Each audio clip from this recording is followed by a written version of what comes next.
É lamentável a situação do Rio de Janeiro.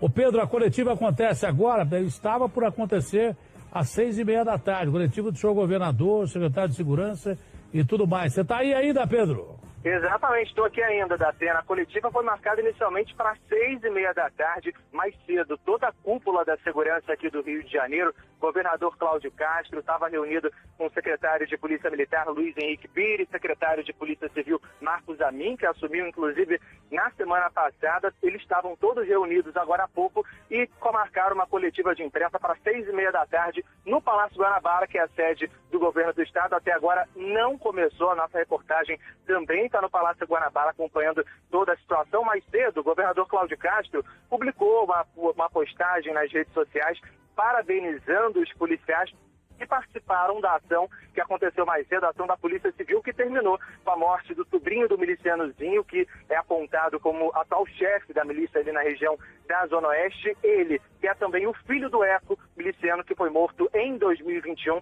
durante uma operação da polícia. O governador Cláudio Castro parabenizou os policiais e disse que esse homem que foi morto nessa ação era apontado como um homem de guerra do grupo paramilitar, sendo o principal responsável por essas disputas de territórios que aterrorizam moradores do Rio de Janeiro.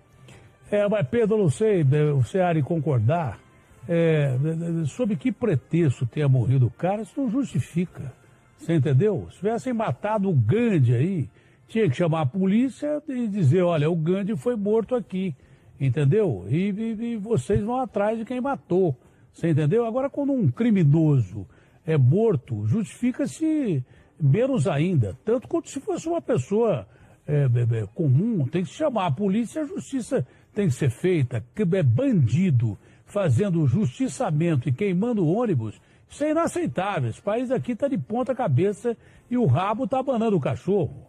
Isso não tem cabimento, uma coisa dessa. De repente, bandidos tomarem o comando numa cidade. Eu chego a concluir que o Flávio Dino estava certo, que está precisando realmente de intervenção de forças armadas aí no Rio. Porque não pode, de repente, o Rio virar da forma que virou, é porque um bandido foi morto, ou porque uma pessoa é morta, de repente, o rito judiciário é esse. A polícia é chamada, investiga e vai lá e prende quem matou A ou B de uma forma ou de outra. Agora, você queimar ônibus, atirar em pessoas, arriscar matar civis pra caramba, isso aí tá pior que a faixa de Gaza, cara. Deixa as imagens aí, ô Claudinho, me põe menor aqui. Pedro, você tem notícia de conflitos e gente ferida aí no Rio de Janeiro? Porque tem uma criança que levou um tiro de raspão na cabeça, segundo a Clara Deri, mas já foi liberado. Agora, eu não acredito que, do jeito que as imagens estão se apresentando aqui, que não tenha conflitos e que não tenha gente pelo menos ferida aí. Deve ter gente morta, mas que não tenha pelo menos gente ferida aí no Rio, Pedro. Tatena, por enquanto, a informação que a gente tem é de que um menino de 10 anos, ele foi baleado durante essa ação da Polícia Civil que aconteceu mais cedo, que terminou com a morte desse integrante aí do grupo paramilitar do Zinho, do miliciano Zinho. Esse menino de 10 anos, ele foi levado para a unidade de pronto atendimento de paciência, também ali na mesma região, mas já recebeu alta, não teve nenhum tipo de ferimento grave. Até agora, não houve relato de nenhum outro ferido nessa ação, mas pelo menos 12 pessoas já foram presas pelos policiais depois de atearem fogo nesses ônibus. Olha, é uma situação terrível, é uma situação lamentável. É o que eu digo, né? A nossa faixa de Gaza é aqui, no Brasil mesmo. Centro de São Paulo, o cara atropelou 16 pessoas, um policial foi morto, uma facada no peito, Rio de Janeiro de ponta cabeça. Se diz 35 ônibus, mas esse número só tende a crescer, né, Pedro? Porque não deve ter informação total, e eu tenho medo.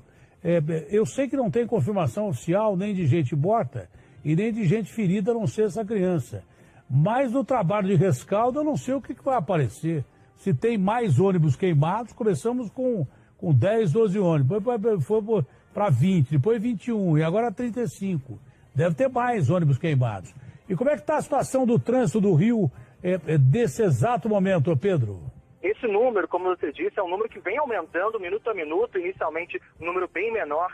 Houve um momento, inclusive, de confusão, eu não sabia exatamente qual era o número de ônibus incendiados, mas a última atualização que a gente tem é de 35 ônibus incendiados, sendo pelo menos 20 ônibus municipais, outros 5 que atuam no sistema de BRT, além de também ônibus que fazem serviço de fretamento, de turismo. E nesse momento, a Prefeitura do Rio acabou de divulgar uma nota dizendo que o município está em estágio de atenção. Esse é o terceiro nível numa escala de 5 e que indica aí uma possibilidade de ocorrências de grande impacto, afetando a rotina da população. Isso, claro, por conta dos ataques a ônibus na região da Zona Oeste. Situação agora, morador do Rio de Janeiro, na Zona Oeste, boa parte da Zona Oeste não está circulando ônibus municipal. Temos aí esses 35 ônibus incendiados. O corredor Transoeste do BRT também teve a operação suspensa, ou seja, o morador que precisa se deslocar nesse momento não tem aí muita alternativa. Então, muitos acabam recorrendo a carros por aplicativo, outras alternativas, e aí o trânsito na cidade hoje está bem mais difícil do que em outras segundas-feiras. Olha, pode subir para nível 4 esse alerta aí, porque está pouco, pelo que a gente está vendo. Ah, mas é Zona Oeste. Quantas pessoas vivem na Zona Oeste? Só para saber, e tem mais um detalhe. A Zona Oeste, sem circulação de ônibus, prejudica até que ponto o trânsito aí no Rio de Janeiro, a cidade inteira.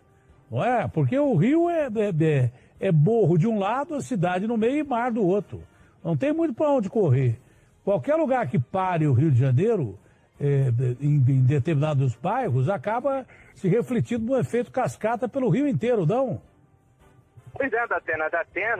A Zona Oeste do Rio concentra 41% da população do Rio de Janeiro. Muita gente mora na Zona Oeste e num horário de pico, ou seja, muitos passageiros tentando voltar para casa, voltar do trabalho, que precisava, claro, utilizar as linhas do BRT, do sistema de BRT, que transporta muita gente todo dia. O corredor Transoeste é um dos principais do sistema de BRT e nesse momento a gente está observando, até pelas câmeras da Prefeitura do Rio, muita lentidão nas principais vias da Zona Oeste, Avenida das Américas, Avenida Ayrton Senna, Avenida Salvador Allende, muitas vias da Zona Oeste com trânsito impraticável, que nessa hora, claro, tem horários de pico, já teria uma movimentação acima do comum, mas hoje o trânsito está bem mais difícil para quem tenta circular pela cidade, não só na Zona Oeste, porque, como você disse, acaba impactando outros pontos da cidade também. Então, as principais vias expressas, como Linha Amarela, Avenida Brasil, Linha Vermelha, também estão com congestionamento agora de noite.